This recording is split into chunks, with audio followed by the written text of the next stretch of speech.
mengetepikan semua kata-kata hidup orang ni kan. semua orang nak jadi somebody dalam dia punya bidang yang disuka. Itulah lumrah kehidupan. Kita nak jadi hebat, kita nak jadi orang yang menjadi rujukan kepada orang-orang sekeliling untuk kita punya bidang. Tetapi ketika kita nak menjadi tu kan, ramai yang give up di tengah jalan. Sebab korang kena faham, dalam hidup ni ada proses. Tak ramai yang nak sanggup nak redah proses tersebut. Mungkin dia sanggup, tapi mungkin dia give up di tengah jalan. Apatah yang lebih teruk, give up pada permulaan. Kadang-kadang tak mula, tapi dengar orang punya percakapan, dengar orang punya apa lagi semua benda, dia rasa macam susah lah aku capai benda ni.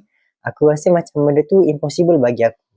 So itulah korang kena ada satu goals yang terlalu besar dalam korang, supaya korang mengetepikan semua kata-kata orang, semua perspektif orang.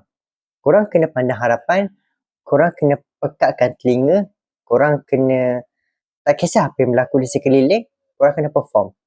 Korang jangan apa-apa sangat tentang orang ni. Sebab kalau korang endahkan, orang pedulikan orang punya perbualan ni, korang takkan boleh capai korang nak. Korang akan habis energi. Apa yang korang ada tu, korang akan dihabiskan dengan begitu saja. So korang kena fokus ke depan, korang kena aim betul-betul dan korang cuba the best untuk capai. Thank you.